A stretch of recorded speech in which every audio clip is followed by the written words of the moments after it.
Black Star Network is here. Hold no punches. I'm real revolutionary right now. Support this man, Black Media. He makes sure that our stories are told. Thank you for being the voice of Black America, Roland. Stay black. I love y'all. All momentum we have now, we have to keep this going. The video looks phenomenal. See, there's a difference between Black Star Network and black-owned media and something like CNN. You can't be black-owned media and be scared. It's time to be smart. Bring your eyeballs home. You dig?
Today is Friday, April 14th, 2023. Coming up on Roland Martin Unfiltered, streaming live on the Black Star Network. The double standard in the American justice system has been a problem for years. But guess what, y'all? A black man in Texas who was charged with a simple misdemeanor conviction is sentenced to 70 years in prison for spitting on cops. 70 years. And speaking of Texas, a white racist shoots and kills a white Black Lives Matter protester. Fox News' Tucker Carlson punks the governor of Texas to pardon the guy. Greg Abbott announces he's going to pardon him. And now we find out that this thug is an absolute racist, called black people monkeys, and made it clear, I am a racist. Way to go, Tucker and Greg. We'll talk with a Texas state representative about both of those cases. Also, an HBCU in Charlotte, North Carolina, folks, could very well face closure. We will talk to the president and the board chair with the Barber-Scotia College about what the difficulty they're facing, and we'll tell you more about it. And also, folks, U.S. Supreme Court Justice Clarence Thomas palling around with billionaires. That billionaire buys his mama's house, fixes it up. Mama still lives there, but he says, I see nothing wrong. Yeah, you were supposed to disclose it, and you broke the law. We'll talk with Ellie Mistel, justice correspondent with The Nation, about that. Also, in our Education Matters segment, we'll highlight an organization helping families prepare their children for college. It is time to bring the funk. The day before, Jackie Robinson Day in Major League Baseball on the Black Sun Network. Let's go. He's got it. Whatever the miss, he's on it. Whatever it is, he's got the scoop, the fact, the find. And when it breaks, he's right on time and it's rolling. Best believe he's knowing. Putting it down from sports to news to politics. With entertainment just for kicks, he's rolling. It's on Go Roll Roll, y'all. It's Roland Martin, yeah. Rolling with Roland now. He's funky, he's fresh, he's real, the best, you know he's Roland Martin now.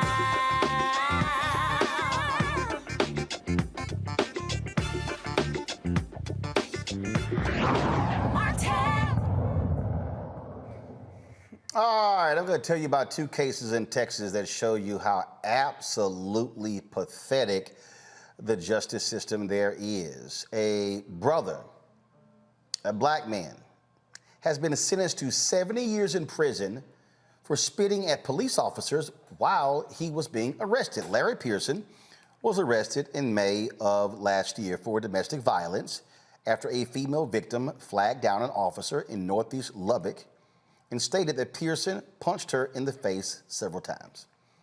Now, according to police, Pearson was arrested and continued to kick and spit at the officers even after being detained at the Lubbock County Detention Center. Now, Pearson was convicted on 2 counts of harassing a public servant. Due to his prior convictions of aggravated robbery and continuous family violence, the minimum sentence he could receive would have been 25 years. But the prosecutor asked the jury to consider a sentence that would, quote, send a message to Pearson and society. His defense lawyer, Jim Shaw, argued to the jury that the harassment of a public servant was a single misdemeanor that got out of control. Okay, so that's that particular case. So now let's talk about this other case, okay, out of Texas as well. All right, white man on trial, he goes on trial for killing a Black Lives Matter protester. Daniel Perry, former Army sergeant, Uber driver, was convicted of killing Garrett Foster, a white Black Lives Matter protester. Now, jury goes to the jury finds him guilty. Now, newly released unsealed documents that were not allowed in the trial show Perry, who's convicted of aggravated assault with a deadly weapon, talking about his intentions of actually harming protesters. He said on social media he was going to kill protesters and Muslims, expressed white supremacist views, said point blank, I'm a racist. Now, in reaction to the documents being released, Perry's legal team filed a motion seeking a new trial. Now, here's what's interesting. So the folks on the right took this as a cause célèbre. Tucker Carlson goes on Fox News and demands that Texas Governor Greg Abbott pardon him. Now, the governor of Texas doesn't have the pardon the power. He can recommend to the Pardon and Paroles Board. Well, Greg Abbott sent this tweet out. Show it, y'all, where he actually said, I'm seeking the pardon. We have a tweet? All right, we'll pull up and say, where he literally said, I'm going to pardon this guy. He said that Texas has a strong stand your ground law. That's what he said, a strong stand your ground law. And he was going to stand up for this guy. That's interesting because now with the tweets, now the information being released, now we discover that, matter of fact, here's the statement. Governor Greg Abbott, let's see here. Let me go ahead and show it to y'all. I have it on my iPad. Give me 1 second. I just want y'all to understand when the racists all stand together. Here it is. Texas has one of the strongest stand your ground laws of self-defense that cannot be nullified by a jury or progressive district attorney. First of all, the jury can reject any. Let me say it again. A jury can actually reject the defense. It happens in Florida cases. He says, unlike the president or some other states, the Texas Constitution limits the governor's pardon authority to only act on a recommendation by the Board of Pardons and Paroles. Texas law does allow the governor to request the Board of Pardons and Paroles to determine if a person should be granted a pardon. I've made that request and instructed the board to expedite it. Okay, that's Greg Abbott. All right. No word from Greg Abbott or Tucker Carlson now that we know that Daniel Perry has said he was going to kill protesters. No word from any of them about Daniel Perry saying, oh, I'm a racist. No word from any of them with all the other comments that he made. Not a word. See, this is what happens when you jump on that bandwagon and you find out who you defending. Now it seems like they're trying to all run for cover. But see, we haven't forgotten how hardcore they jumped on this. And so I'm gonna do this here. I'm gonna go to a break. And I come back from this 2-minute break. I'm gonna talk to State Representative Jarvis Johnson of Texas about both of these cases to show you the insanity that we see. So they got no problem with the white prosecutor in Lubbock seeking more years and saying, and let me be real clear, I ain't defending no dude who lays his hands on a woman. But to add 45 years because he spit, that's BS. We'll talk about that and this murder case when we come back right here on Roland Martin Unfiltered on the Black Star Network. If you're watching on YouTube, hit the like button. Don't forget, download our app. I told y'all Facebook is tripping. This is why we can't depend upon these other platforms. If y'all want to guarantee that you can see this show, download the Black Star Network app on all of your devices, Apple phone, Android phone, Apple TV, Android TV, Roku, Amazon Fire TV, Xbox One, Samsung Smart TV. You can also watch us on Amazon News. Just simply go to Amazon Fire, pull up Amazon News, pull up the Black Star Network 24-hour streaming channel. You can also tell Alexa, play news from Black Star Network. You can catch it as well. And also support us in what we do. Send your check and money orders to P.O. Box 57196, Washington, D.C. 20037-0196. Cash App, $RM Unfiltered. PayPal, R Martin Unfiltered. Venmo is RM Unfiltered. Zelle, Roland at RolandSMartin.com. Roland at RolandMartinUnfiltered.com. We'll be right back.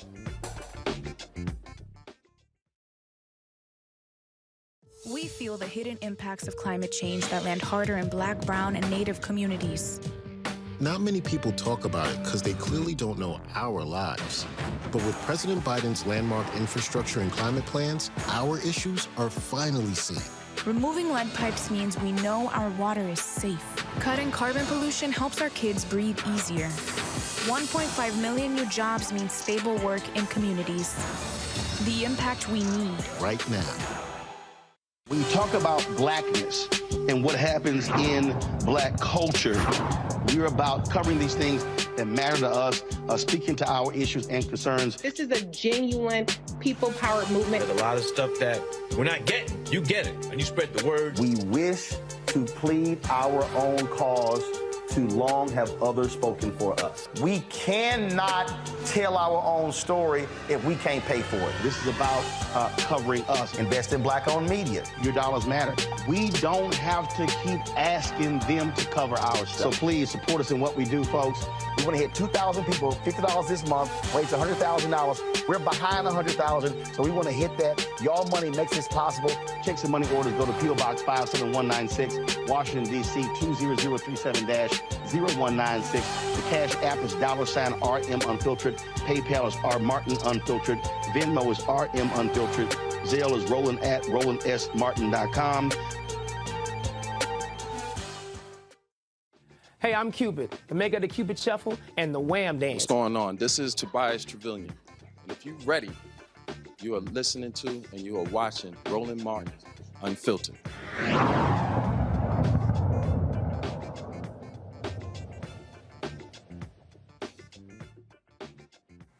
Okay, so I just want y'all to understand, here is white nationalist Tucker Carlson angry that Texas Governor Greg Abbott would not come on his show to discuss Daniel Perry. Watch this. So you're not allowed to defend yourself against BLM rioters, even when they point a rifle at you. That's the lesson. But of course, that lesson is incompatible with justice.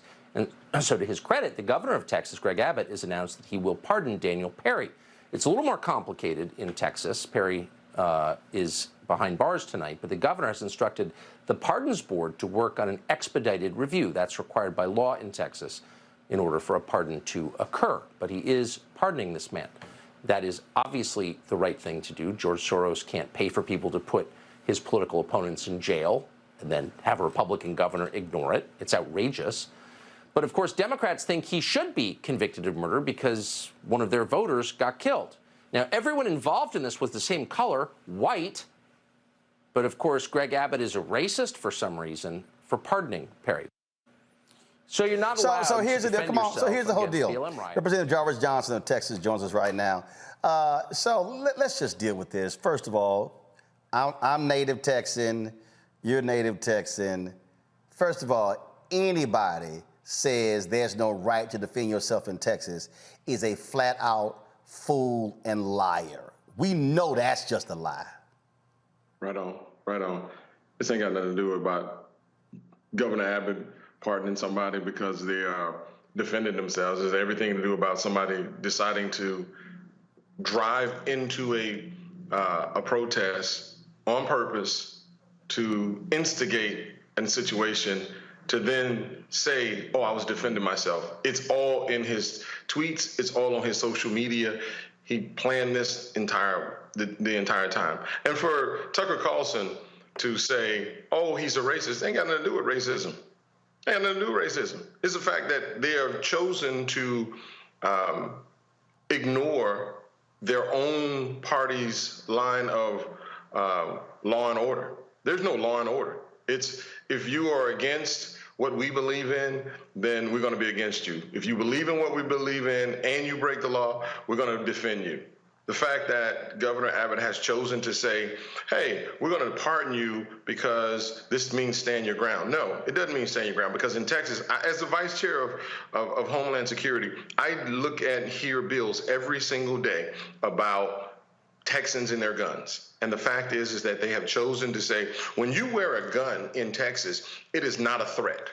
It is not a threat. It is no longer a threat if you have a gun on and you walk into any environment and you're having that gun, it's not a threat. So for this guy to say he saw someone with a gun that looked like a threat, that argument goes without. Right. So the Black Lives Matter protester, he had, I think, an AK-47. He can do that. The Foster, the guy who got killed. Yeah, Foster got killed. That's what he had. And here's the deal: Tucker's also a liar. The video's there in the from the police. Perry said that he did not point it at him. He said he shot him because he may have pointed it at him. Right.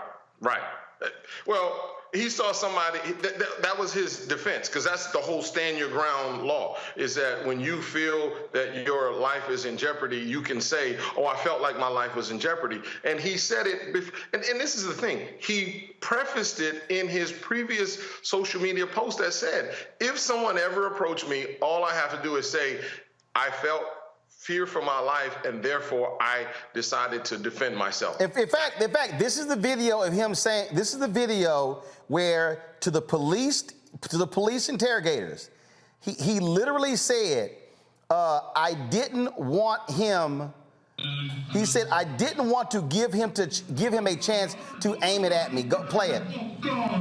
Footage of Daniel Perry's police interview after he killed Garrett Foster was played in the courtroom during his murder trial. Former Austin Police homicide detective David Fugit was the one to conduct the interview with Perry. In it, Detective Fugit had Perry demonstrate how Foster carried his rifle. How high did that barrel come up? Went up probably about right there. Okay, was it aimed at you?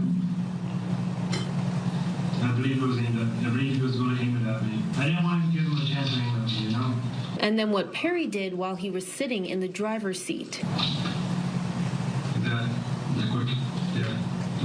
It's like a thing within a restaurant. I don't want to get shot, so.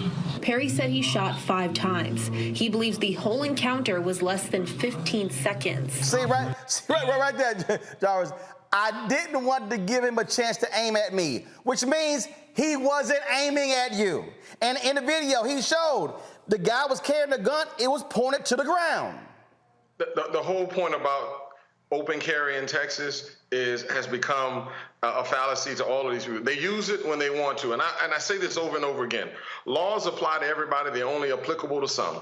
And so at the end of the day, if you are someone who is carrying a gun to defend yourself, if you're someone who is carrying a gun for the rule of law and order, then, but if you are against someone who wants to be racist, then you're wrong. And so his whole notion is a fallacy, it's a lie, and this is where he's gotten. And so this is how we've gotten to this point to where now a governor who has all information at his fingertips chose still to say something that he said just to pander to his base, to say, we're going to pardon him.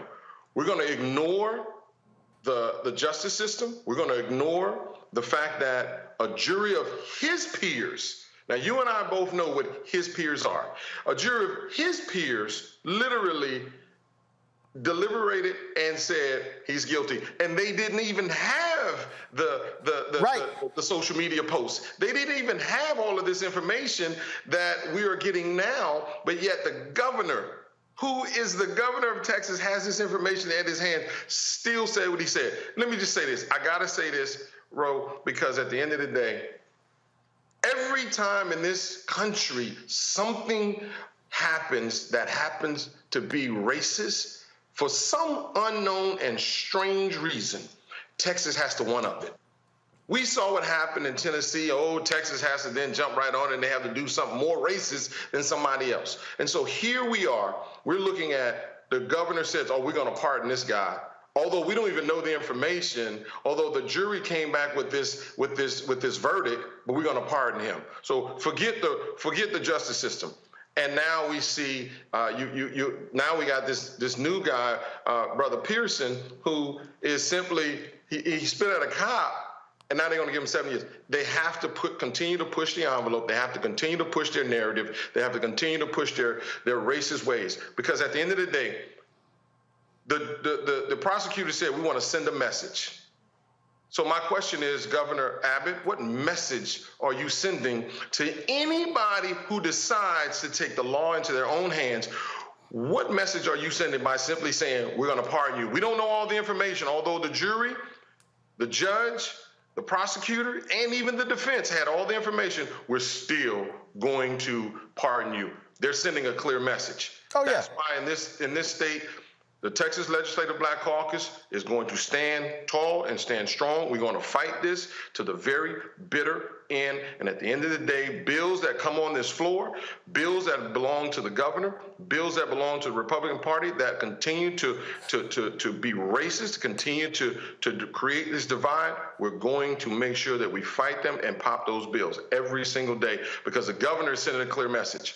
We want to be the racist state in the country. We don't care. We don't care if Governor Ron DeSantis wants to do what he does, then okay, we're going to do one up on him up. So that's what they're doing, and that's unfortunate what we're having to deal with in this state every single day. We're having to fight bills, we're having to fight laws, and we're having to fight people that want to give a pass to the white supremacists, to give a pass to those that want to inflict pain and death upon people who are simply trying to live. And to have a voice.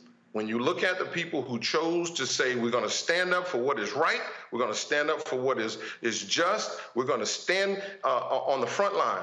And then you got people like Perry who decides to say, I don't like the fact you're standing on the front line. I don't like the fact that you're standing up for yourself, and we're going to kill you. Oh, absolutely. Representative Jarvis Johnson, we appreciate it. Thanks a lot.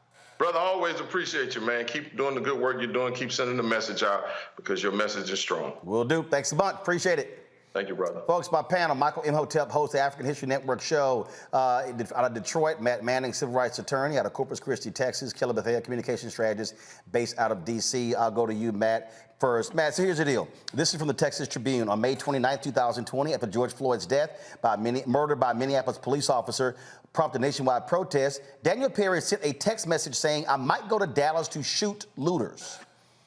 2 days later, according to records, Perry said in a Facebook message that when he is in Dallas, quote, no protesters go near me or my car. Can you catch me a Negro daddy? The other man replied. That is what I am hoping, Perry said. In June, Perry sent text messages from an unknown area detailing bars closing and said, the blacks gathering up in a group, I think something is about to happen. He also said, I wonder if they will let my cut the ears off of people who decided to commit suicide by me. Now, again, court records, all of this comes from Perry's phone records and social media accounts. The U.S. Army sergeant also sent racist and anti-Muslim messages before and after Floyd's death in April 2020. He sent a meme, which included a photo of a woman holding her child's head underwater in the bath with the text, when your daughter's first crush is a little Negro boy. A year later, he messaged someone on Facebook looking for weekend work for active duty military. Too bad we can't get paid for hunting Muslims in Europe. That's the person who Greg Abbott is trying to support, Matt. So share your thoughts about that and, of course, the ridiculous case out of Lubbock, Texas. Dear Greg Abbott, we hate you. You're not going to get elected president no matter how many songs and dances you do to try to get the base. Here's the reality of it. Austin is my hometown. Greg Abbott has been locked in a war with Austin and Travis County for years, right? He's always talking about Democratic cities and the whole deal. This is a matter of Greg Abbott trying to, use a political opportunity that he thinks he has here in pardoning Perry. But one, he jumped out there way too early, because the way it works in Texas that people don't know, in Texas we have two aspects of our trials. So you have a guilt and innocence phase, and then you have the sentencing phase. So the reason all of that stuff didn't come in about him being racist and wanting to hunt Muslims and all the abhorrent stuff is because you don't want to put that in front of a jury and prejudice them in their decision of whether he's innocent or guilty.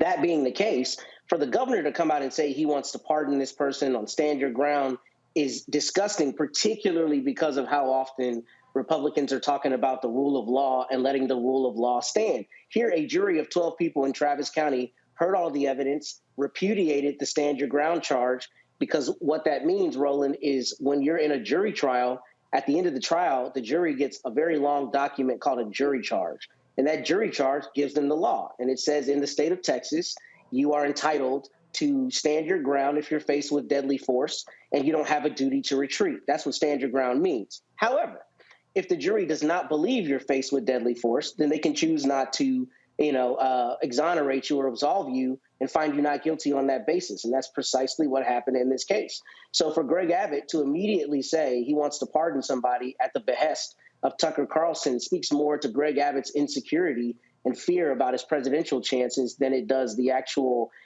justice of it. Now, in the Larry Pearson case, two things are true at the same time in that case. The first thing that's true is in the state of Texas and in this country, we way over incarcerate people. We incarcerate people for too long. We're an over carceral society in a lot of respects. However, in this case, I think that people don't know the parole scheme, and I think that would put it into a better context. So the context here is Larry Pearson is what was called habitual felony offender in Texas. And if you know California's 3 strikes law, it's kind of like that. So what that means is specifically, if you have gone to prison 2 times before or more, any subsequent felony you get accused of is automatically 25 to 99 or life. In Texas, we use ranges. So you don't get automatically, a specific year. The jury or the judge, depending on who you elect to sentence you, has in that range. So when you're a habitual felony offender, it's 25 to 99 or life. However, in the state of Texas, at life and at 60 years, in both instances, you're automatically eligible for parole at 30 years if it's a crime of a certain class. This crime does not fit into that class. So I did the calculations, and in reality, Larry Pearson is more than likely looking at about 8 years in prison before he's eligible for parole, which is, don't get me wrong, a very long time for spitting on a police officer. It's still definitely unjust, but it's not 70 years. Those are really statement verdicts. Those are verdicts that prosecutors ask for from juries to show that, they think that the jury should send a message, as she said, but not because he's actually going to serve 70 years. In fact, it's more likely that he'll serve between 7 to 10 years, depending on if he makes parole on the first time. But notwithstanding all of that, it's still an overly carceral society, and it's one where 70 years for a black man, for any person, should really be seen as abhorrent, particularly in the context of somebody being convicted of murder by 12 citizens in the most liberal county in the state, with Lubbock being the exact opposite. You know that being from Texas. Out in Lubbock, that's a hanging county. Travis County is not. So for 12 jurors to find him guilty of murder and to repudiate that self-defense charge, that means they walked through the evidence and they thought that was appropriate. And I think Greg Abbott is just trying to get political points at this point. What you have here, Kelly, is you've got these white conservatives. I don't care if the 2 people involved are white. You got these white conservatives who hate Black Lives Matter protesters, whether they be black or white. And all this is just trying to appeal to that white conservative base and gun lovers. That's what Greg Abbott is doing. Yes, because and I'm sure people know this, but you can be white and not be a white supremacist. And that is what the victim of this crime was. He was a white person who apparently was a white ally or accomplice to the plight of the Black Lives Matter movement. Now, the fact that Perry wants to pardon a bona fide racist for killing someone who's trying to do good, honestly, it just feels like typical Governor Perry. I mean, this is the same man who still stood 10 toes down in his Second Amendment hoopla over children being killed. So the fact that he wants the devil out on the streets is no surprise to me. It is actually more of the same to me, that this man has no regard for human safety, for human life, and for human progression. Michael. Yeah, Roland, these are 2 both crazy cases. If we deal with the case of Daniel Perry, who shot and killed Garrett Foster, it looks like this was totally unjustified. Looks like the jury got it correct. And Governor Greg Abbott is a punk. Governor Greg Abbott is a coward. And he is bending over to little punk ass Tucker Carlson, okay, and he is believed that Governor Abbott wants to run for president. That's going to be a failed run. Number one, last president to serve in the White House from a wheelchair was Franklin Delano Roosevelt, and that was in a different time. That was in a time when you didn't have social media. Roosevelt couldn't even stand on his own without, the help of other people, okay, but that was a different time. And he is tapping into the hatred that Fox News viewers and Donald Trump MAGA Republicans have for Black Lives Matter, and he knows he needs that base if he has any chance of getting the nomination. Okay, so hopefully, once again, this is an example of how elections have consequences when it comes to government. This is the power of a governor or influence of a governor. Secondly, with Larry Pearson, I'm glad that Matt was able to give context with this. I know that the minimum that Larry Pearson could get is 25 years in prison. It did seem like this was a prosecutor trying to be an activist at the same time and trying to get 70 years, which is just totally unrealistic. And I'm against abusing Black women as well, regardless of who does it. I think it's even worse when a Black man does it. But hopefully, he won't do anywhere near the 70 years. But this is a crazy case as well, coming out of Texas once again. Well, we know we're dealing with here, folks, and that is we're dealing with people who really want to have two ideas of a justice system. And so we'll see if Abbott keeps moving forward with this part, and especially with this new information that we now have. Got to go to a break. We come back. HBCU in North Carolina fighting for their survival. We'll explain exactly what is going on. You're watching Roland Martin Unfiltered right here on the Black Star Network. Hatred on the streets, a horrific scene, a white nationalist rally that descended into deadly violence. White people are losing their damn minds. As an angry pro-Trump mob storms the U.S. Capitol, we've seen shooting. We're about to see the rise of what I call white minority resistance. We have seen white folks in this country who simply cannot tolerate Black folks voting. I think what we're seeing is the inevitable result of violent denial. This is part of American history. Every time that people of color have made progress, whether real or symbolic, there has been what Carol Anderson at Emory University calls white rage as a backlash. This is the rise of the Proud Boys and the Boogaloo Boys. America, there's going to be more of this. Here's all the Proud Boys, guys. This country is getting increasingly racist in its behaviors and its attitudes because of the fear of white people. The fear that they're taking our jobs, they're taking our resources, they're taking our women. This is white fear.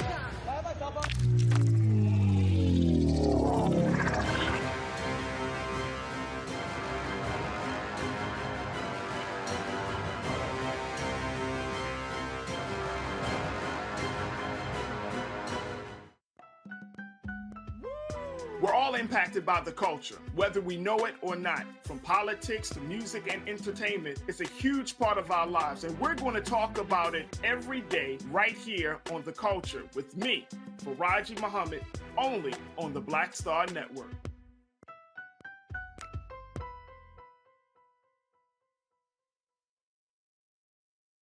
Hello, everyone. It's Kiara Sheard. Hey, I'm Taj. I'm Coco. And I'm Lily. And we're SWV. What's up, y'all? It's Ryan Destiny, and you're watching Roland Martin Unfiltered.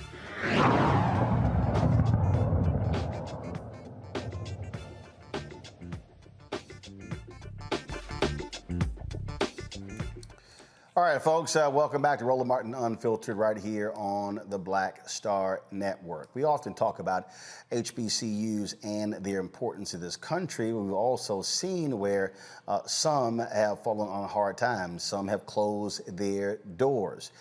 There is a fight in North Carolina to ensure that does not happen to one institution that's been struggling to regain their accreditation for a number of years. Barber-Scotia College has been under a microscope since it lost its accreditation in 2004. The school has lost its tax exemption status and is battling with a Concord City Council, Concord, North Carolina, in terms of what to do with campus buildings that are in disrepair. Dr. Tracy Flemings is the Barber-Scotia College Interim President.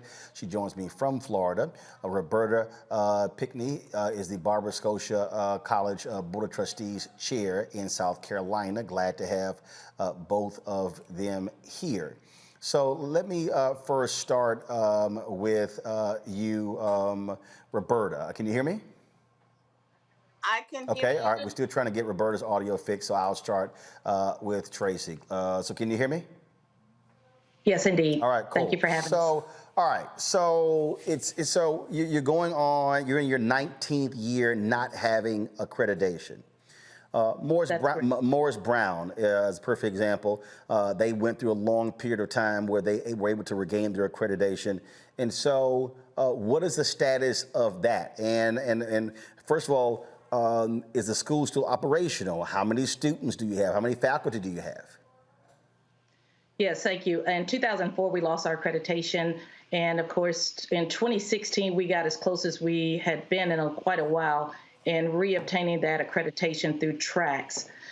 We decided to pursue TRACS versus SACS for just various reasons. And we feel like we were better positioned and suited to pursue TRACS. We are eligible to reapply for our accreditation through TRACS, and we've got an accreditation team that's been working diligently in that process. We attended our orientation back in October to let the TRACS committee know that we're serious about obtaining our accreditation back. We are down to 4 students, and those 4 students will be graduating in June. So we have a push to try to bring and recruit additional students. Back in August, we tried to bring students to the campus. And in doing so, our City of Concord partners, liaisons, halted that process. So our goal is, if we can't bring students to the campus and educate, then, how can we survive and how can we continue to be a viable institution, which is what we're not understanding why our city consultants won't work with us there in the city of Concord, North Carolina. We've come a long way. The chairwoman and I have been in the seat now in interim positions, or I'm in interim. She's permanent for 1 year and 3 months. And we had asked, for people to be patient with us, let us get in, stabilize the school, and continue to move forward from there. So that's where we currently are. Okay, so you say they won't work with you. Now, the accreditation is one thing, and so let's deal with your tax-exempt status. You lost that. Well, we are being told that we have to justify not having students on our properties, and the properties being utilized wholly and holistically for educational purposes. And they're looking for 2023 to start taxing us on those properties that have been untaxed for over 100 plus years. We do utilize the properties for educational purposes. As we all know, institutions like Strayer, Phoenix University, they started with no students on the campus. So having students on or off your campus does not necessarily justify your tax-exempt status as a 501c3 nonprofit institution. Also, we are continually trying to bring students to the campus, but we can't do that if city codes aren't going to approve our buildings and things of that sort, and working with us to help us achieve that goal. Okay, so you're trying to gain your accreditation. First of all, you're going through that process. Now, when it comes to the tax-exempt status, okay, are you reapplying for that? Is that in review? And who is that? Who do you get that from? Is that the IRS? Is that the state? Is that the city? What we've received thus far is from I'm sorry, Chairwoman. Well, I think what's happening here, we need to understand, we're actually talking about property tax exemption, not our 501c3 charitable tax exemption. That's intact. There's no problem there at all. It's the property tax exemption that's being the issue with the county tax office. Our buildings and our properties. Okay. All right. So, but again, whose decision is that? Is that the city or the state? And is there an appeals process? To our understanding, it's the county. There is an appeals process. We have submitted an appeal, and it now goes before the Equalization Board with the county. So we have submitted all information. They will give us a review date and determine at that point what our status would be. Part of that county review board is represented by the county tax assessor. Okay, all right. So, so now, what are you looking for from the public? Because, and again, there are people who are watching who are saying, you got 4 students and they're graduating. What are you having next year? What do you have an actual growing concern? And then the other question is, who owns the land? And so what is the city trying to take it over, trying to sell it? Okay, what's going on? Well, as the Board of Trustees for the college, we own all properties. We have approximately 19 parcels of property, 17 buildings. Barber-Scotia College Board of Trustees own the property. And so therefore, we are the one that's being taxed by the county assessor. So we have full ownership of the property. Again, because of COVID and other instances, we've like Morris Brown, we've lost our accreditation over 20 years ago. So we, as new leadership, we are inspired to, seek accreditation, seek financial stability, which is the big issue for us. We need funds to build the infrastructure of Barber-Scotia College. So I have to ask this question though. So let me do this here. I got to go to a break. I'm going to ask the question when we come back. And then my panel has some additional questions as well. So we'll continue coming back, discussing, talking about what's happening at Barber-Scotia College there in North Carolina, right here on the Black Star Network. I lost my daughter. I didn't know where she was.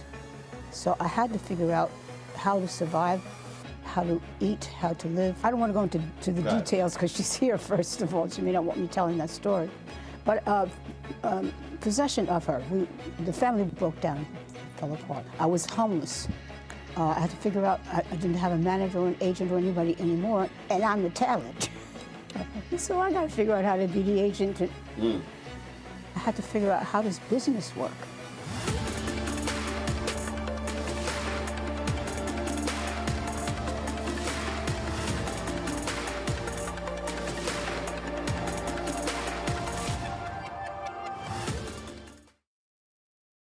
Next on the Black Table with me, Greg Carr.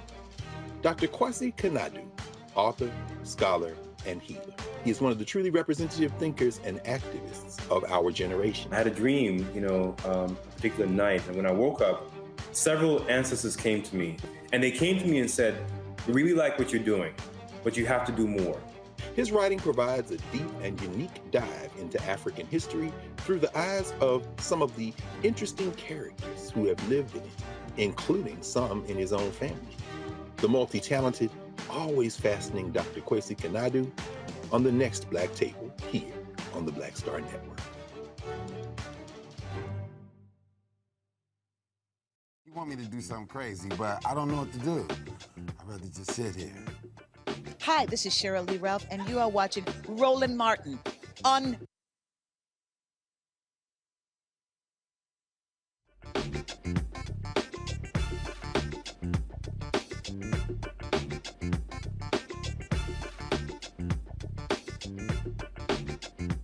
All right, we're talking with Dr. Tracy Flemings, the interim president of Barber-Scotia College, as well as talking with the board chair, Roberta Hugh Pickney, as well. All right, so let me I asked this question here.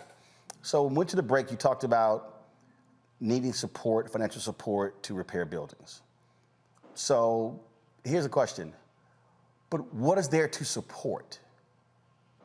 you have 4 students. If people in the audience are saying, hey, they want to support HBCUs, they likely are saying they're going to support something that is sustainable. And so how do you make the argument that you're actually a viable, growing concern when you literally have only 4 students? And you lost accreditation in 2004. This is 19 years later. And you're going through this. So, and again, what's the assessment? Buildings in disrepair. What is it going to cost to bring the buildings up to code where they're able to be used? Well, first and foremost, that's a great question. What we're trying to do is continue to recruit. It is no secret that students thrive at places where it looks like them. I am a graduate of Barber-Scotia College. The chairwoman is a graduate of Barber-Scotia College. My parents sent 4 of my 8 to 10 siblings there, and we know what it does for us long term. Kids of today, they're not thriving at PWIs. They're going to thrive at a historical Black college institution. All of our buildings are not in disrepair, as you saw. We do have buildings that are viable that we do utilize today. Okay, so how many? So you have 19 buildings, right? Yes, sir. How many are in disrepair? We have 4 buildings that are in disrepair. What is going to be the cost to bring those up to standard? Estimate we've gotten is about $30 million. Okay, so again, I just need somebody to explain this. It's going to cost $30 million to bring them up to standard. You got 4 students.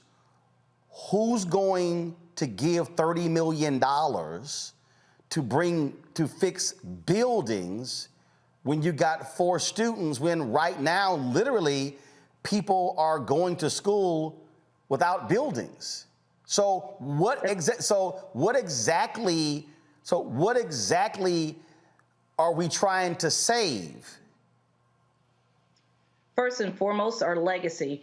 And our Board of Trustees worked very diligently with what this campus is and need to look like. We don't need all of these buildings, first and foremost, just like you said. Online has changed the whole scope of everything. So we're not looking to rehab every last one of these buildings, first and foremost. Secondly, we've incorporated some certification programs. When you're asking, what's in it for a student? Loss of accreditation only means that, we've lost that financial arm. Degrees are still degrees as long as there's a state of North Carolina. But you can't, but when you lose accreditation, students can't receive federal financial aid. That's correct. And we know that 90% of HBCUs are dependent on the financial aid of students.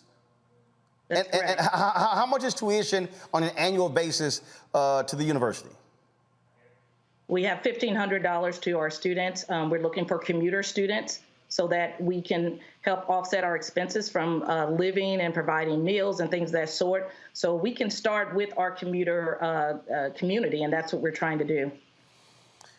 So I'm going back to, and again, follow me here, because look, I ran the Chicago Defender, and the paper lost money for 20 straight years. And we were in a building, and people were like, we got to save the building. To fix the building would have cost $10 million. The entire company wasn't worth $10 million. So, Roberta, I have to ask this question. If you're going to raise $30 million, if you need $30 million to fix buildings, does it make sense to raise buildings and try to use the $30 million for other purposes, but versus trying to save the building? I mean, I'm just trying to get at what are we actually trying to save? So when I was in Chicago, what I said to the people I said, do y'all want to save the building or do y'all want to save the paper?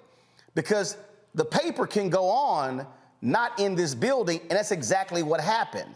And so what is it that you're trying to preserve and rebuild? Because, again, as people are listening to this right now going, you got 4 students. What is being rebuilt? Well, I mean, I hear your concern, and I understand it exactly, because again, I mean, that's the reality of the situation. I can only tell you, Roland, that we feel that, and I say we, Board of Trustees and the alumni, we have an opportunity to make Barber-Scotia anything it needs to be. It's a diamond in the rough right now. There are opportunities out there. Barber-Scotia is not going to be what it was when I was there in the 60s, but it can still be a viable institution that would, continue to educate and train the future generation and the workforce for tomorrow. We've talked with developers. We are interested in looking at our land value, looking at probably either selling land or leasing, ground leasing, those kinds of things. We're in those kinds of discussion. Yes, we have buildings, and we're not, I would say, basically tied to all of those buildings, but we do feel that we have, someone said that we are buildings rich and cash poor, and that's pretty much what it is. But we would like to be able to get an infusion of cash to help us with our daily operations, which would help us to build our infrastructure and continue to fundraise for scholarships for students that we do. But again, and I'm not trying to sound pessimistic, but I have to ask it. Yes. What is someone's cash infusion going to? I mean, that's, again, here's the deal. You're in North Carolina, where there are more HBCUs than anywhere else. And if somebody has $1 million, okay, let's say there's somebody sitting out there and they say, I got $1 million. If they're deciding where I'm going to send my $1 million to, they're sitting here looking at St. Augustine's, they're looking at Winston-Salem, they're looking at your private and your public institutions. And so the gale force winds you're sort of walking into are difficult. So what exactly would they be investing in, and what is that plan? So for graduating, okay, what's your target next year? Do you plan to have 100 students? What are you looking? What does this roadmap look like that somebody would be investing in? Okay. Correct. Dr. Fleming, do you want to respond? Well, as far as the recruitment path, we're looking to try to build to 25 students and then continue to evolve from there. Just pre-COVID, we were up to 64 students. Our goal is to continue to get back to that platform through some of our certification programs, through people believing in what we're trying to accomplish through our business entrepreneurship program, through our religion program, through our solar and renewable energy programs. That's why we're partnering from a certification standpoint to get those programs going, let their students become the pipeline for our recruitment portals so that we can continue to increase that enrollment process. Board Chair Roberta, go ahead. Yes. Well, and some folks talk about nostalgia and all of that, but I think we feel as Board of Trustees that we have to protect our assets and use our assets wisely. And we feel that if there are folks out there could see the value in resurrecting this small HBCU that once put out folks like Mary McLeod Bethune and others, to me, it's a travesty to have this school to close. So I tend to look at it from the standpoint of hoping that there are, I guess, history-minded folks out there that could see the diamond in the rough and invest in making Barber-Scotia become all it can be. That may sound like a pie in the sky, but that's what I believe, and that's what the alumni we are we believe 2 years ago we were $12 million in debt. We were blessed to have that debt forgiven. Our total debt right now is under $2 million, but we don't have the student population to act as a revenue source for us. Right now, it's the alumni that's basically funding, our day-to-day operations. And because the buildings are open, some of our buildings are open, we still have expenses. Okay. So, again, it's our goal to hope that there are other folks out there that would want to see this HBCU revive and thriving. All right. Well, certainly keep us abreast of what happens in terms of in the future. Thanks so much. Thank you so much for having us. Thank you for having us. Appreciate it. All right. Got to go to a break. We'll be back right here on Roland Martin Unfiltered on the Black Star Network. Hi, I'm Dr. Jackie Hood Martin, and I have a question for you. Ever feel as if your life is teetering and the weight and pressure of the world is consistently on your shoulders? Well, let me tell you, living a balanced life isn't easy. Join me each Tuesday on Black Star Network for A Balanced Life with Dr. Jackie. We'll laugh together, cry together, pull ourselves together, and cheer each other on. So join me for new shows each Tuesday on Black Star Network, A Balanced Life with Dr. Jackie.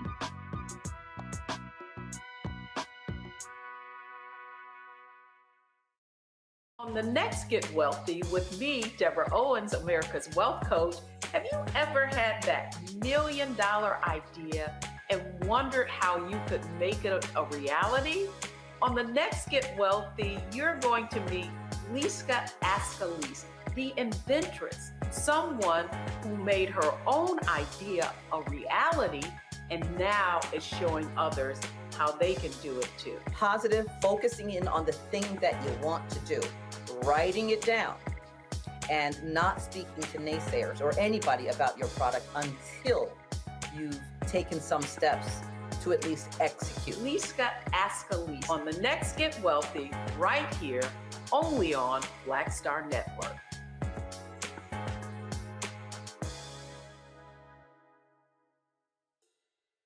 Hey, I'm Deion Cole from Blackish. Hey, I'm Arnez J. Black TV does matter, dang it. Hey, what's up, y'all? It's your boy Jacob Lattimore, and you're now watching Roland Martin right now. Stay woke.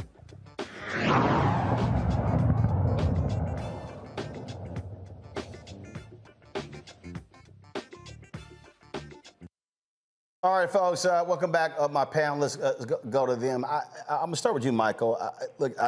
I understand supporting guys, kill the music. I understand supporting HBCUs.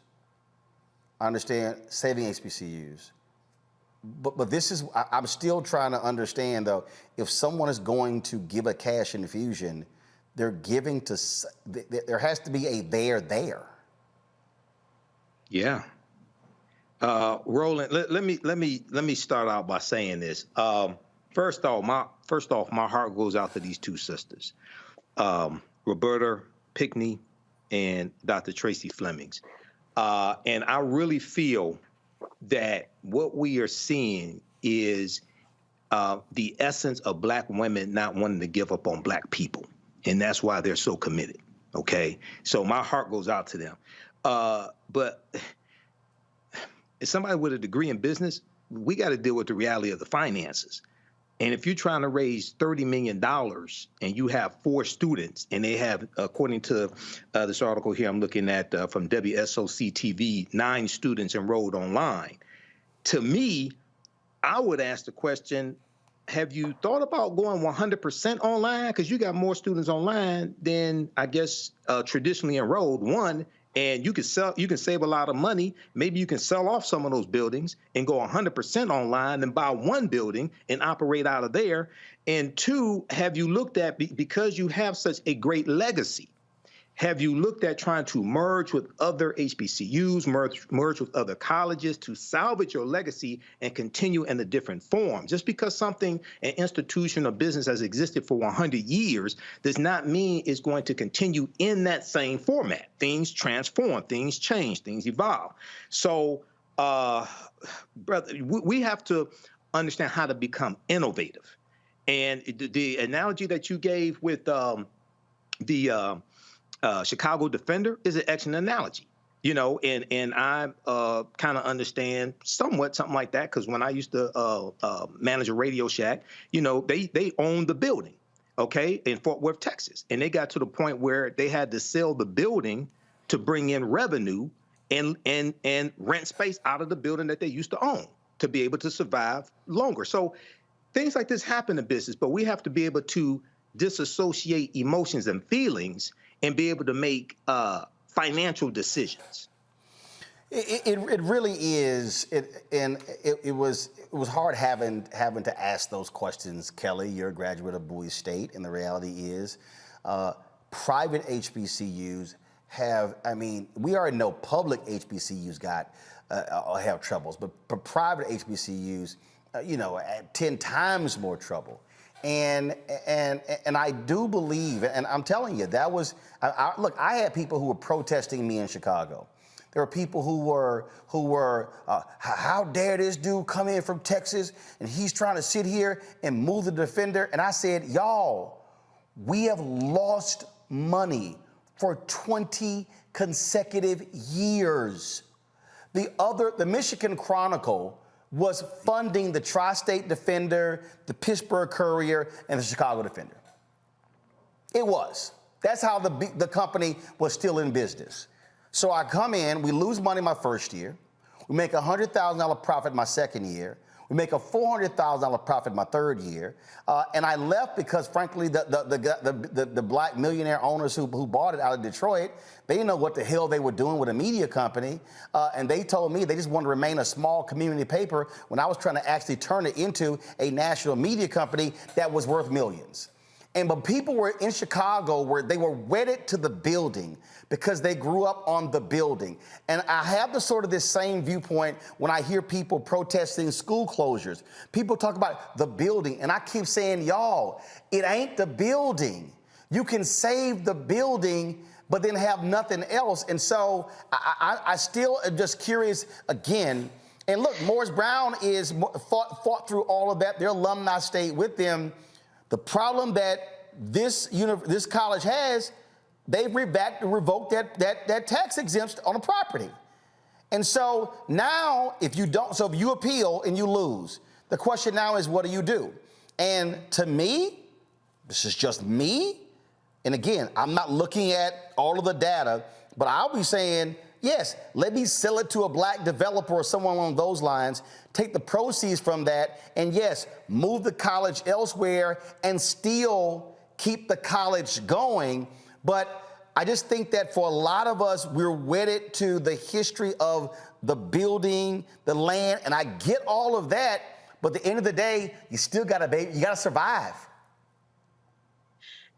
It is twofold, right? I understand where these women are coming from, and I also understand where you're coming from, because you're very pragmatic, you're very practical, you're very linear thinking, which is necessary in business. And honestly, that is what education, higher education is. It is a business, right? And this business isn't failing, it has failed. So I understand your approach in not being attached to a building and trying to find ways to survive and thrive in other facets so that you can still be a business, right?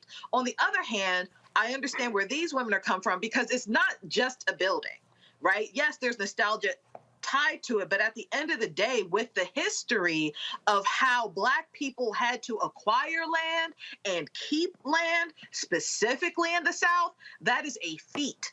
That was a miracle. And I understand these women trying to keep their miracle. What I heard in this interview wasn't just, a plea. I heard a lack of a story, and I heard a lot of desperation. And you can't have that in business, right? So, just as advice, I would advise them to have a storytelling brainstorm as to the rationale necessary to convince people to keep what they have, because it is heartbreaking for a school to fail. It is even more heartbreaking for an HBCU to fail, because we know how hard and how long it took historically to get to that point. But at the end of the day, I did not hear what the impact of Barber-Scotia was to the community. I did not hear anything about the history of Barber-Scotia, save for a name plug of Mary McLeod Bethune. But we don't know anything about this college. And at the end of the day, what I heard was that you only have 4 students. That is the story that's being told, that you only have 4 students. What's not being told is the history and the impact of this university college within the community, and why it actually needs to stay. So I encourage them to actually tell a story that entices investors to come to them, so they don't have to go to them. They recruit investors more than they recruit students, and they'll get the money. Let me just say this here, Matt, and again, and I have always been supportive of HBCUs. And we've seen other HBCUs close their doors. And I would say this, and again, look, folks reached out to me. I got emails from people. And they're like, hey, the city is trying to take this land from the school. And absolutely, I'm all about how do we protect land, but not just how do we protect it. The reality is this here. If, let's say I had 50 acres in my family, and I just simply could not keep paying the taxes on that. Well, one thing I'm gonna do is I'm gonna try to go find somebody black to sell the land to. That's what I'm gonna do. I want to keep it in the family, but if I've exhausted everything, then this is what I have to do. And what I'm looking at here is, and again, I totally understand people in terms of, again, buildings, property. Listen, Jack Yates High School, I'll be back April 28th, giving out my 2 scholarships. I remember when they were building a new building, I had alumni across the country, Roland, we got to fight for the building. I'm like, no, I'm not fighting for that building. They were like, they tearing it down. I was like, yeah, they should tear it down. I said, listen, I know you went there and you would love to go back and walk the halls when you walked there. I said, but the building was built for 4,000 students. They don't even have 1,000. I said, they got asbestos. They can't even use high-speed internet in the building because the building is too old. I said, you're fighting for a building when Roland is trying to fight to save the school. And when I say save the school, guess what? The building may be different ones. The Chicago Defender original location ain't the one it's in now. The New York Times original location is not the one they actually are in now, but the New York Times still exists. And so for me, again, I get buildings, I get land, but I want our institutions to continue to survive, and our institutions may not survive looking like they look now, but if the institution is still there serving the needs of students in a different capacity, then that's what we're actually fighting for. Your thoughts? I don't disagree, Roland. My thoughts are really kind of an amalgam of everyone's thoughts in this respect, insofar as, look, I walked the hallowed halls of Howard, and I was blessed to get my degree there, and I understand I would fight for Douglas Hall and, Childress Hall, or now, I guess, the Chaswick Bozeman Fine Arts, School of Fine Arts. But look, here's the reality. A couple things. First, the story that's not being told is how 19 years have gone by where there hasn't been some kind of remedial action, and I think that's important.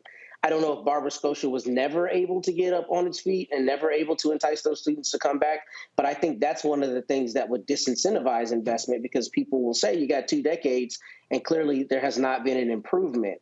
But beyond that, the thing that I think Michael hit the nail on the head is, as it relates to innovation, one of the things I read about this university or this college is that it's very closely affiliated to the Presbyterian Church. So obviously you get tax abatements if you are affiliated with the church and have religious services. So my question is, what other realms have they explored, to use your term, exhaustion? I mean, if they're tied to the Presbyterian Church, it stands to reason there could be religious services on campus which would absolve them of that tax debt.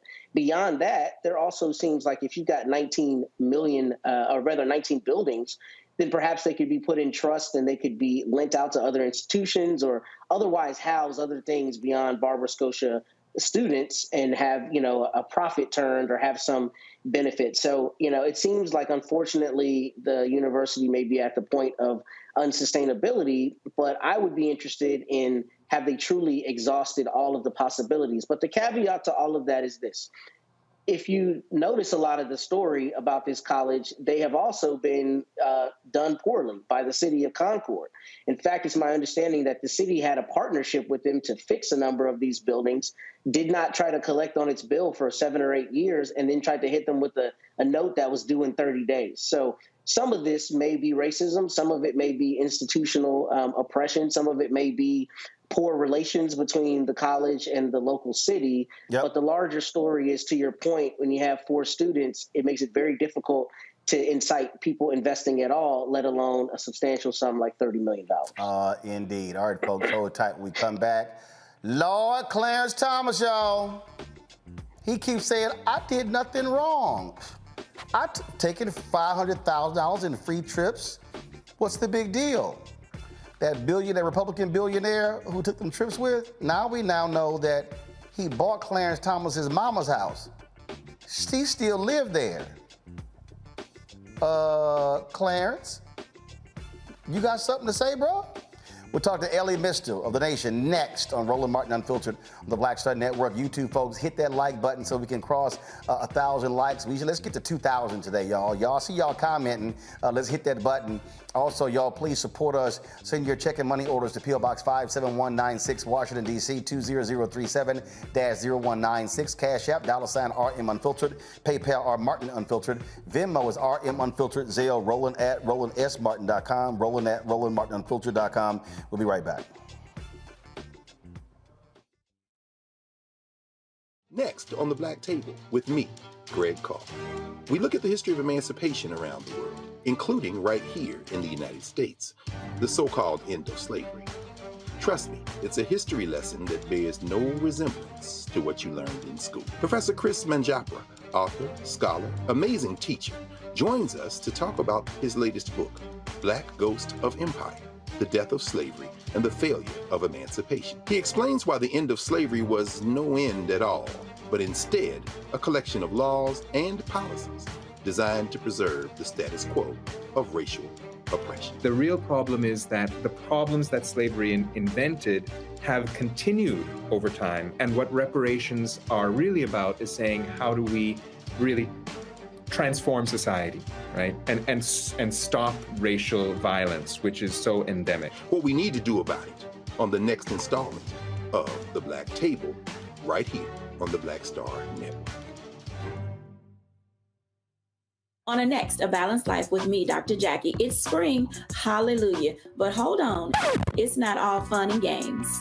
With the sun and the warmth comes the need to clean, the clutter, mentally, physically, emotionally, socially. All of those things need to happen. Getting rid of the clutter and clearing the cobwebs in our head and in our home. That's next on A Balanced Life on Black Star Network.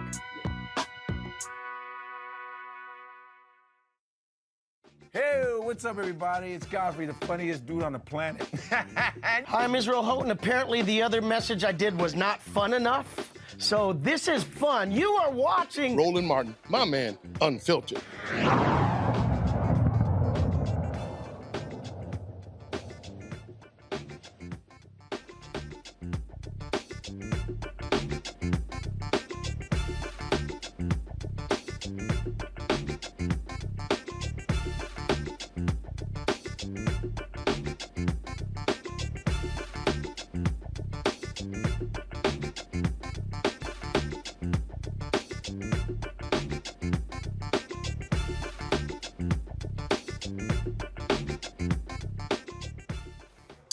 All right, y'all. So when the folks at ProPublica dropped the story about Clarence Thomas taking all of these expensive vacations with the billionaire Harlan Crow, ooh, the conservatives, they all ran and, oh, nothing wrong with this. That's just a good friend of his.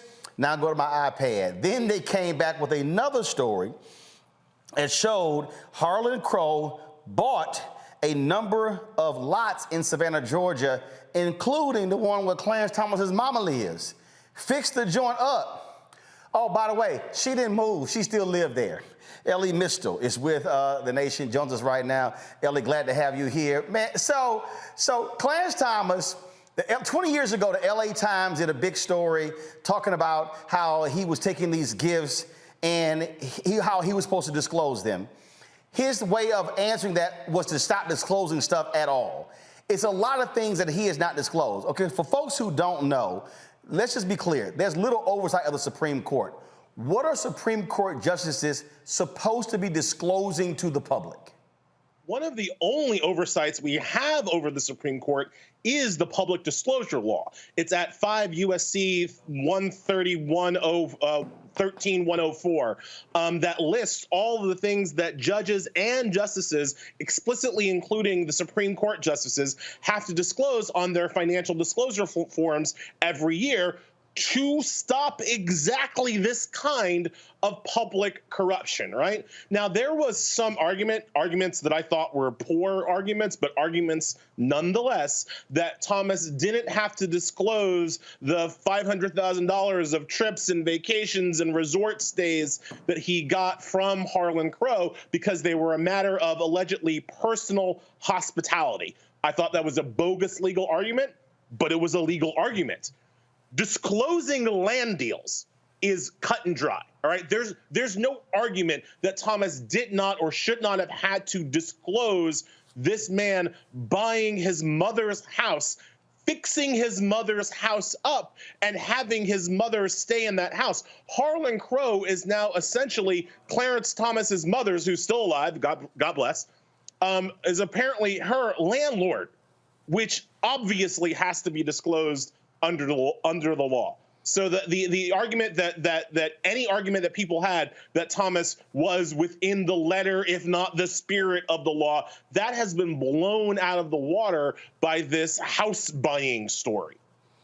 And then they've said that, but Harlan doesn't have any business before the Supreme Court, so this is no big deal. You respond? Yeah, that's completely ridiculous. Harlan Crow is a rich Republican donor. Of course, he has interest in what comes before the Supreme Court. The Supreme Court, folks, touches everything, right? So if you have an interest in tax law, you have an interest in front of the Supreme Court. If you have the interest in the Interstate Commerce Clause, which is how the federal government is allowed to regulate businesses, you have an interest in front of the Supreme Court. But that's not all. As one of your pictures just showed, Roland, Harlan Crow wasn't just a personal bromance, all right, between Harlan and Clarence. Harlan Crow was consistently bringing other powerful, wealthy, connected Republicans to hang out with Justice Thomas at these trips during these events. All of them had various businesses before the Supreme Court and various interests in what the Supreme Court does, right? So the argument that Harlan Crow and his powerful Republican buddies, they didn't really care what Thomas was talking about, that's bunk. That does not hold any water. And see, the thing that cracks me up about this whole thing is this idea that, we're just friends. When did y'all become friends? After your ass was on the Supreme Court. One of the dumbest parts of this is that Thomas released a statement, so far the only thing that he's said about this, saying that he and Harlan Crow have been dear friends for over 25 years, which is interesting because Clarence Thomas has been on the court for over 30 years. All right. And so obviously, whatever friendship they might have now, whether it's genuine or not, I don't know. I don't know the man. They don't invite me to Indonesia with them. Right. But whatever relationship they have now, it started with access to power. It started while Clarence Thomas was on the Supreme Court. Right. And again, I go back to the mother's land deal. That is not a thing that people do. Right. People do not have their rich friends buy their mother's abodes. And certainly if they do and they're a public official, they must disclose that at a bare minimum. Roland, it's there beyond the legal stuff, right? There's some black stuff going on here too, right? Because what kind of person has their mother living in a house with a leaky roof? with that needs repairs, that needs updates. When Clarence Thomas is rich, he's a Supreme Court justice, he's gallivanting around the country with his wife, and his mama has a leaky roof? Like, what? Who does that? Who does that? And, right? and for people, again, but people have to understand, these are the 9 most powerful people in the world. They are appointed for life. When they render decisions, that is it. That's the decision. That's the law of the land. They are supposed to be above reproach. There is no doubt that what Clarence Thomas is doing is shameful, it is foul, it is wrong. The problem I have is this attitude of Congress, just let them police themselves. Hell no! Of all people who should be subjected to rigorous examination, it's the Supreme Court. And that's where we start to have our problems, right? Like, there is no statutory ethical guidelines that govern the Supreme Court. So literally, if you were on the DC Circuit Court of Appeals, which is like the 2nd highest court in the land, or a traffic court in Peoria, Illinois, you have a statutory guidelines that you must follow. Those guidelines, for the most part, do not apply to the Supreme Court. There has been movement. Congressman Hank Johnson from Georgia, he has been pushing for ethical requirements for the Supreme Court, but he can't get Republicans, and he frankly can't get a lot of Democrats to support him in this effort. He actually has a bill that he's proposed. I think the co-sponsor is Senator Chris Murphy from Connecticut, for ethical strictures for the Supreme Court. It can't go anywhere, right? And so we are left with this situation that, because I believe Thomas did violate 5 USC 131.04, he could be investigated by the Department of Justice if Merrick Garland, is awake today. I don't know. But even if he is investigated, charged, tried, convicted, the only way to remove a Supreme Court justice from power is through the constitutional mechanism of impeachment. So exactly what we just went through with Donald Trump twice is what we would have to go through with Clarence Thomas. The only way to get a Supreme Court justice off the bench after they've been appointed for life is through constitutional impeachment. And because Kevin McCarthy, Jim Jordan, Marjorie, 3 names, that feels very unlikely to happen. Matt Manning, you're an attorney. Matt, there are rules and there are rules. And if you're a Supreme Court justice, I am not buying this BS from Clarence Thomas. Oh, yeah, we're just buddies. I don't have to disclose these things. Bro, you took $500,000 in free trips. They've been funneling money to your wife's organization. Now we know they bought your mama's house and fixed it up, and she ain't moved. Can y'all put that picture back up with him with the cigar, please? Can I please see that picture one more time? Okay, this is what happens, Roland, when you think you can do what white dudes do and you're not a white dude. Let's keep it straight up. That's what it is with Clarence Thomas. First off, it's grimy that your mama's living in a house with a leaky roof. $500,000 you have to absolutely declare, right? That's a lot of money. You absolutely need to declare it, notwithstanding any arguments that it's, quote, personal hospitalities. The problem is the Supreme Court, there's absolutely no strictures, as Ellie said brilliantly, no strictures whatsoever on the Supreme Court. And in fact, federal judges even below that. It's impossible to remove a federal judge outside of impeachment, which emboldens, unfortunately, somebody who is inclined to do something unethical, i.e. receive the money. Here's the problem with this, though. He can receive it. He just has to declare it. But the problem with declaring it is you can't hook the homies up if everybody knows about the homie hookup, right? So that's the problem here. He didn't disclose it because he knows he can't then make the decisions that are advantageous to cronies, people like Crow and anyone else that may be, a friend ideologically or a friend literally. So this is obvious. It's clear as day. I don't think there's any argument for it. But I think it does belie a larger conversation about accountability on the Supreme Court and on the federal judges. And on top of all of that, I would also say that as it relates to Clarence Thomas, the people who are saying, just let him do it, that's because we know they're all doing that kind of thing, right? We know that donors are buying dinners and lunches and trips, and that Congress and politics are replete with that. So I think some of the lackadaisical approach is a self-preservation method, right? I don't want to get caught up, so I'm not going to call him foul for this very obviously foul and unethical thing that he's done. Michael. Well, Roland, and thanks for having Ali Mastal on. I watch him all the time and read some of his articles. It's even worse than what we think it is, because if you read this article from ProPublica, it says the Crow Company, which is owned by Harlan Crow, bought properties for $133,000 from 3 co-owners: Clarence Thomas himself, his mother, and the family of Clarence Thomas' late brother, according to a state tax document. But also, they are, in addition to putting in tens of thousands of dollars into repairs on the home that Clarence Thomas's mother lives in, Harlan Crow's company is paying the $1,500 a year in property taxes that Clarence Thomas' the home that Clarence Thomas' mother lives in. So Thomas got money directly from this sale also. It's not just his mama living in the house. He got money directly from this sale as well. So for all you conservatives out there, including the Negro conservatives who try to brush this off, I would ask you the question. If everything was the same except 2 names were changed, if it was George Soros instead of Harlan Crow, and Tanya Brown Jackson instead of Clarence Justice Thomas, what would you say then? So, I know you have Democratic senators calling for an investigation, but this is one of the reasons why elections have consequences. Elections are so important.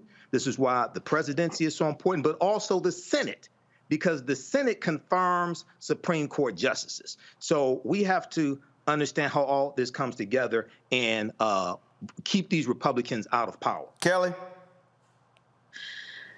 It is always interesting to me whatever Clarence Thomas does, because for years, I always thought of him as a token, as a puppet.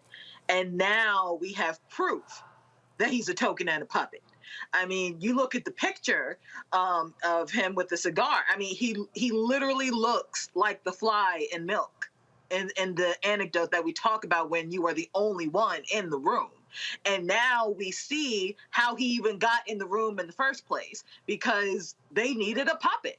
So I am curious to see how all of this plays out. I echo the sentiments of Matt and Michael, but nothing surprises me anymore when it comes to the cronyism and the under the table deals and how that translates into the laws that are coming down from the Supreme Court now. I am disgusted, but I'm not surprised. Final comment, Ellie. I still crack up how they said, the left, they're attacking Clarence Thomas. Michael's point is a good one. Yeah, if this was Soros and Elaine Kagan, trust me, they would not be so dismissive. Oh, if this was Ketanji Brown Jackson, there'll be hearings tomorrow on this stuff. Yep. I want to leave your viewers and listeners with this. This June, the Supreme Court is going to overturn affirmative action. Most likely, they will have their token, Clarence Thomas, write that opinion overturning affirmative action. And when Clarence Thomas does, he is going to say a lot of words about merit and how people should get where they are on their own bootstraps, and how Black people don't need any help. And it's demeaning for Black people to get extra help. Remember this day, remember this scandal when he's saying that, because that is the real kind of crucible that we are dealing with right now. This man is about to take away affirmative action, and when it turns out all this time he has been helped by rich white folks. That's the takeaway from this scandal. All right. Ellie Mister, we appreciate it, man. Thanks a lot. Thanks a lot for having me. All right, folks. We'll be back on Roland Martin Unfiltered on the Black Star Network. We've got Education Matters. And Justin Jones and Justin Pearson, boy, they weren't even back in the Capitol 24 hours before they were slaying them races in the Tennessee House. We'll show you a little bit of that as well. You're watching Roland Martin Unfiltered on the Black Star Network.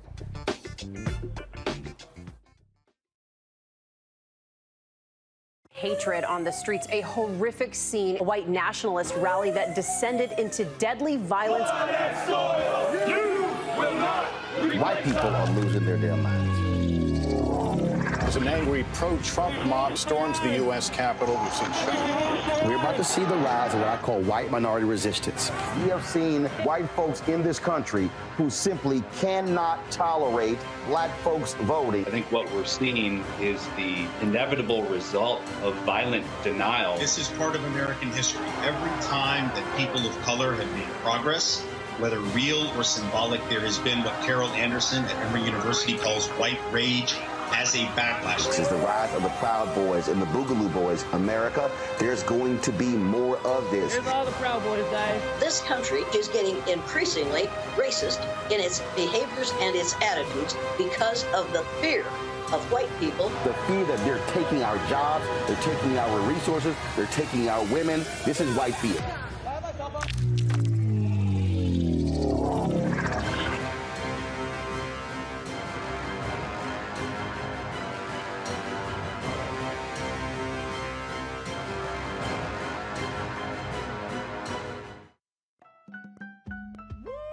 We're all impacted by the culture, whether we know it or not. From politics to music and entertainment, it's a huge part of our lives, and we're going to talk about it every day right here on The Culture with me, Faraji Muhammad, only on the Black Star Network.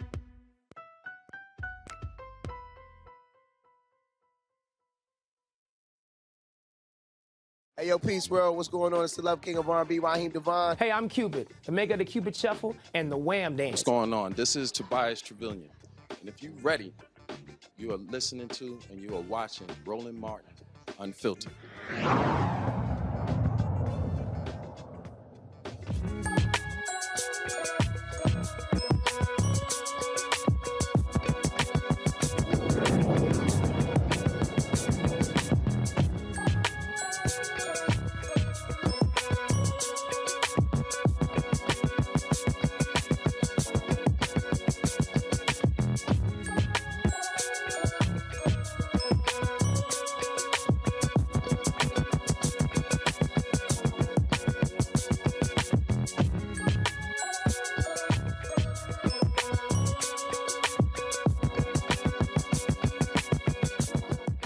All right, folks, gonna be graduating from high school. The question is your student ready for the next phase? Folks, our next guest deal with that. The collegiate hustle begins preparing families for the college experience as early as middle school and helps folks until the students actually graduate from college. Bridget Lewis is the CEO of the Collegiate Hustle. She joins us from Baltimore. All right, so Bridget, where did this idea of the Collegiate Hustle start? Where did it come from? So I have been working in the education system for over 10 years, and a lot of parents, specifically with the middle class parents, minority parents also, really don't know how to navigate the college application process. There is always funding for low income families and, of course, the upper class families, but what happens to the middle class? So I basically gathered research within a 2-year period right when COVID started to kind of get an assessment of what do families need help with the most. And the overwhelming answer was transition to college and help getting there. So out of that was birthed the Collegiate Hustle. But here's the other thing. We talk about the collegiate hustle. It's not just the application process. It's everything else goes along with it because you can be accepted, but now you got to deal with the housing situation. Now you got to deal with the transportation piece, all of that. And people have to understand there still are a lot of first-generation college students, and if you don't have any experience in navigating that stuff, you have no idea how crazy it is. Absolutely. And that's one of the things that I think is misleading with the education system is that everyone who gets to go to college, especially if you're a minority student, you don't have any money. a lot of the families that I work with, they do make a lot of money, and therefore there's not a lot of funding to assist them with getting into college and staying there, more importantly.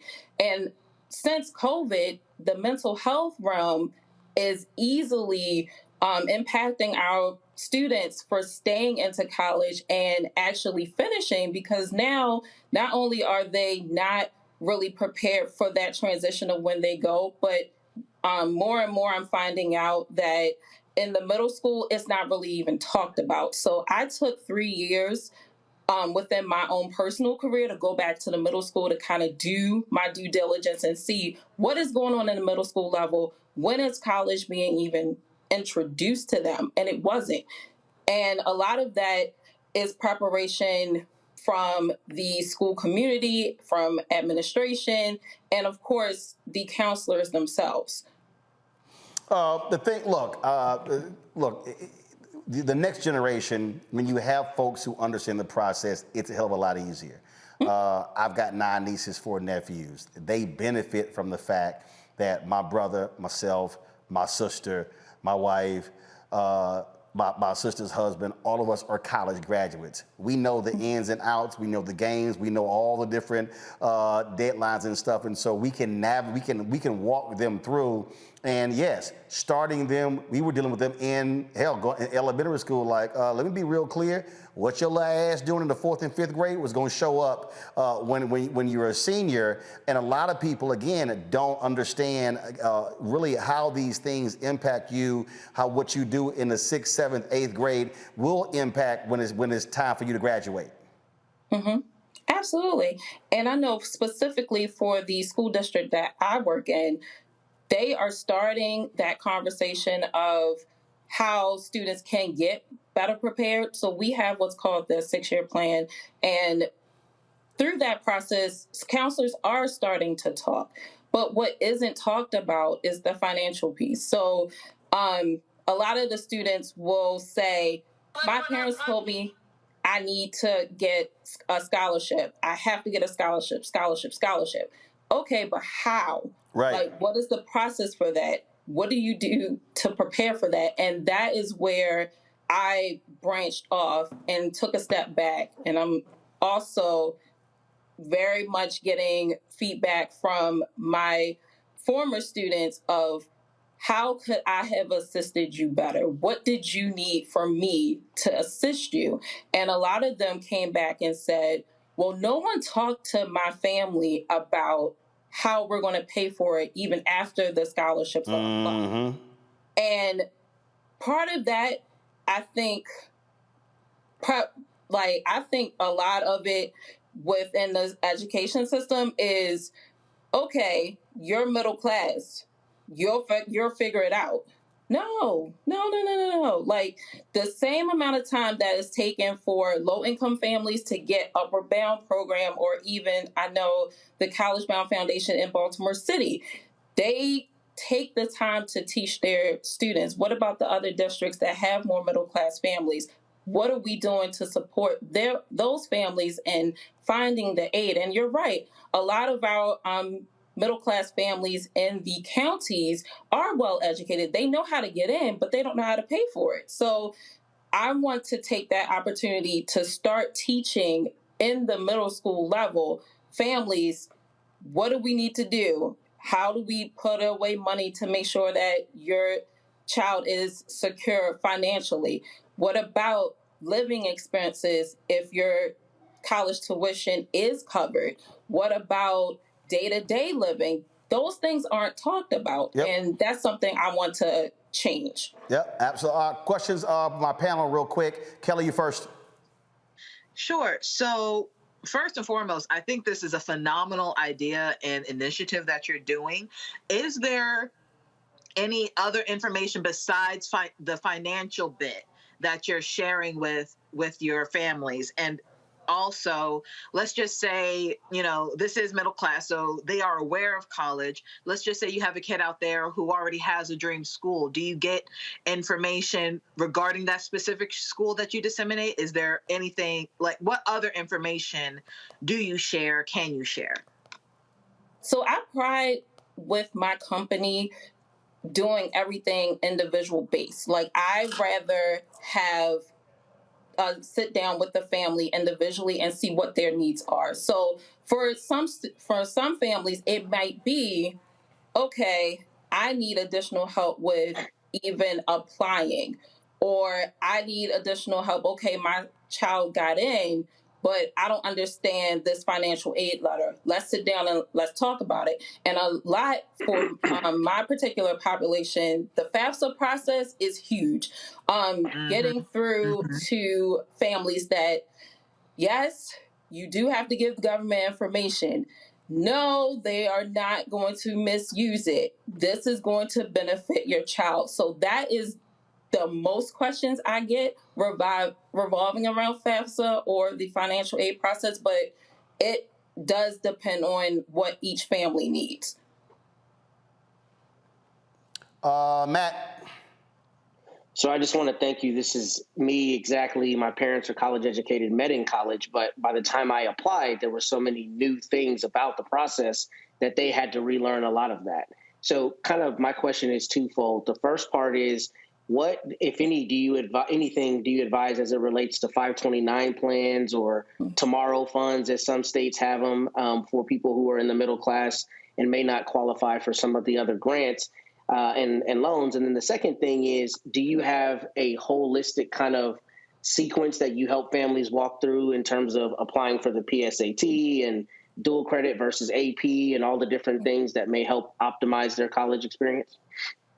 Okay, so to answer your first question, the 529 plans, I am starting to learn more information about that myself. So I am not vast in that, but I do have partners where I reach out to them or refer families to them about when to start the 529 and how beneficial it is for their family. Because again, I do think each family has an individual need and individual situation where it could benefit for having the 529. However, I do press upon my high school families to have some type of backup plan for savings. And this is unexpected costs. And I think a lot of families do forget that college applications cost money. And waivers aren't necessarily given for middle class families a lot of times. So that's something that I pretty much prepare my families for that. And then in reference to like the holistic approach, what I like to do starting, if I can start in middle school, I can, but brand new freshmen, I want to have a conversation with the family about what your child is tending to do. Like, are they community college bound? Are they career bound? Are they military bound? Are they 4-year college bound? And if they are 4-year college bound, are they Ivy League bound, or are they looking to stay locally? And based upon the answers that they give on those questions, especially for the college one, for my particular district, my district pays beginning the summer of 9th grade for students to take classes at the community college for free. So I will go over that process of how to get that started and map out for the next 4 years, what is your plan? Do you want to finish high school with an AA degree? Because we also have what's called dual credit, where you could get college courses and high school courses counted towards graduation at the same time. So that way, when you graduate, you're looking at 2 years at a 4-year university instead of the entire 4. Or you can maximize if you want to get dual a bachelor's and master's degree. What does that look like? If you want to stay in state, here are the articulation programs that are per university, per your program. And then where it branches off is right now in education, especially in my district, the access to advanced placement courses versus dual college courses is a big battle. And it's a big battle because AP is College Board. College Board is like the big dog of everything college related, and they make a lot of money. Personally, I do not think they fully benefit our students of color necessarily because the tests are biased, in my opinion. However, they are what are needed to get into the Ivies. So we have a conversation also in 9th grade. If you are looking at the Ivies, which ones are you looking at? And which AP test are you looking to take? Are you taking it based on your strengths, or are you taking it because you heard all the Ivy League schools want to see APs? Now, there is a shift going on because there has been more acceptance of the dual credit community college courses, that some of the Ivies are lessening the intensity of making students take AP. Got it. But that's something, again, I would research with each individual family for each individual student. So definitely, I also like to throw in, because my background is school counseling, the mental health aspect of it. Is it worth stressing yourself out over taking an exam to get college credit where you can just get the college experience and still get college credit? All right. So I gotta go to a break. I appreciate it. How do people connect with the Collegiate Hustle?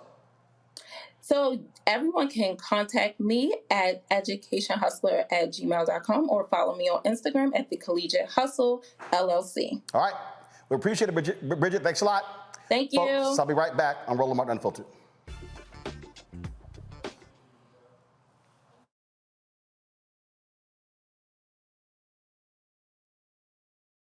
On the next Get Wealthy with me, Deborah Owens, America's Wealth Coach, have you ever had that $1 million idea and wondered how you could make it a reality?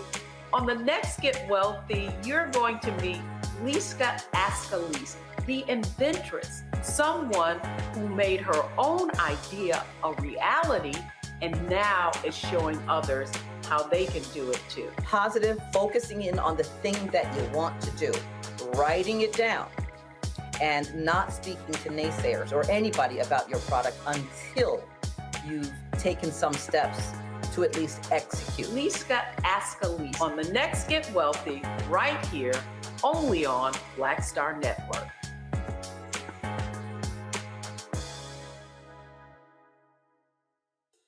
On the next A Balanced Life with me, Dr. Jackie. It's spring, hallelujah. But hold on, it's not all fun and games. With the sun and the warmth comes the need to clean, the clutter, mentally, physically, emotionally, socially. All of those things need to happen. Getting rid of the clutter and clearing the cobwebs in our head and in our home. That's next on A Balanced Life on Black Star Network.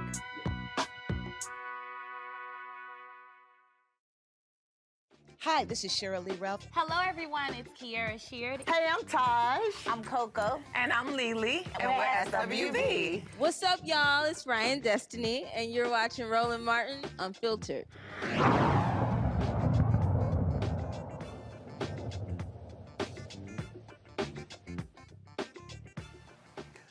All right, memo to all white people.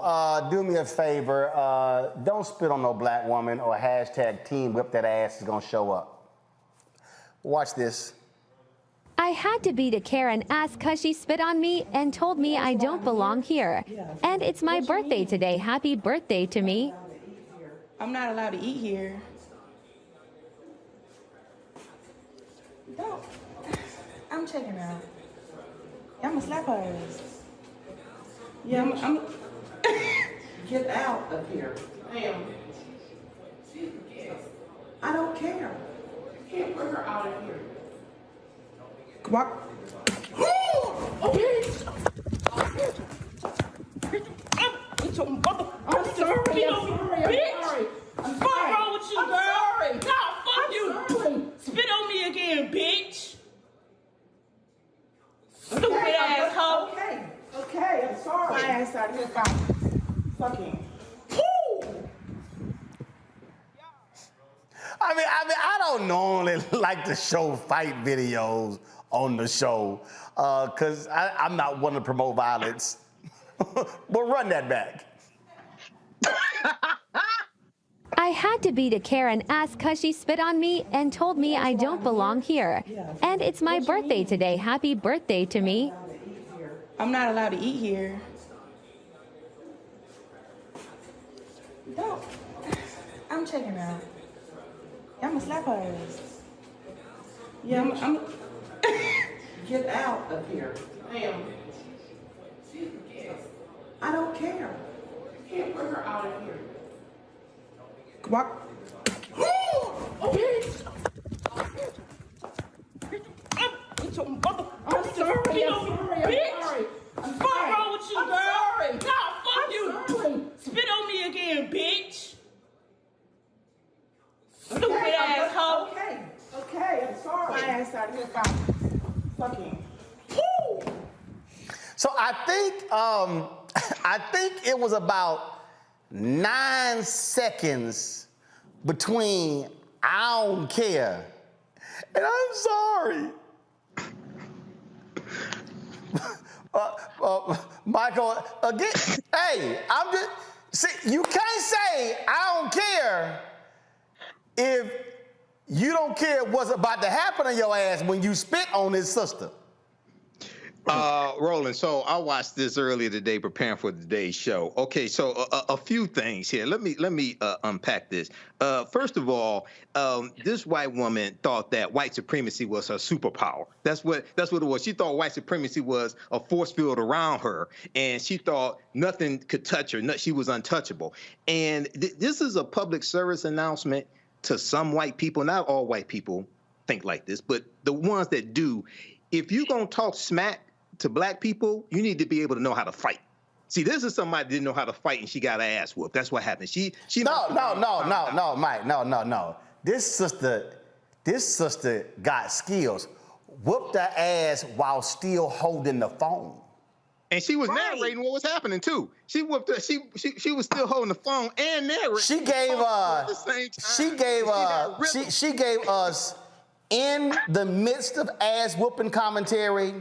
Right. And then Kelly gave us post-analysis after the ass whooping.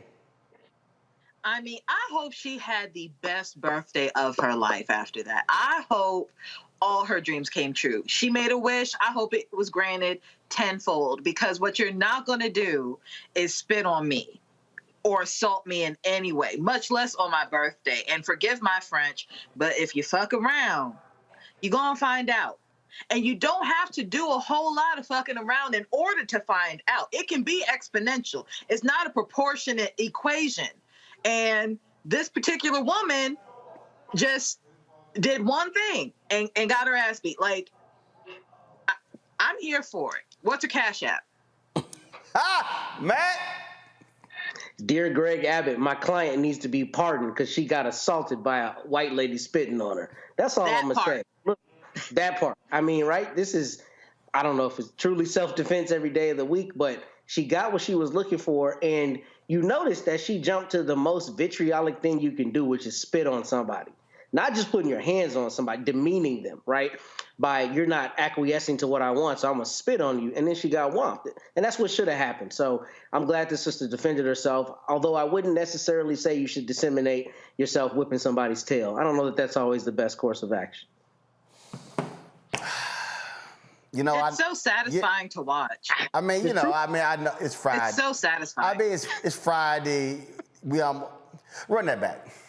Thank you. I'll rep pro bono representation. Run that back before we go. One more time. Let's go. I had to beat a Karen ass cause she spit on me and told me I don't belong here. And it's my birthday today. Happy birthday to me. I'm not allowed to eat here. Don't. I'm checking out. I'm gonna slap her ass. Yeah, I'm get out of here. Ma'am. I don't care. You can't put her out of here.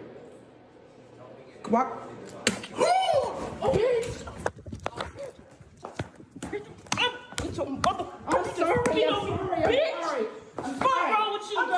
Sorry. No, fuck you. Spit on me again, bitch. Stupid asshole. Okay, I'm sorry. My ass out of here, fucking. You know what? As she was beating her, I thought I was listening to a James Brown song because she was beating her in rhythm. It was like,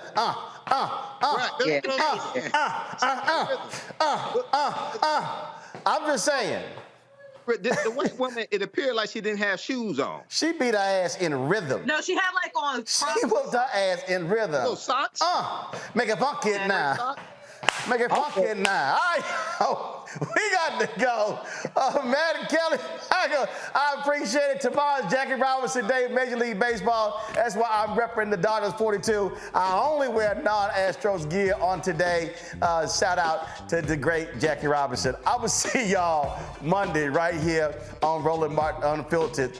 All my white people, don't spit on nobody black. Holding the phone, because they might whip your ass in rhythm. Holla!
Peace.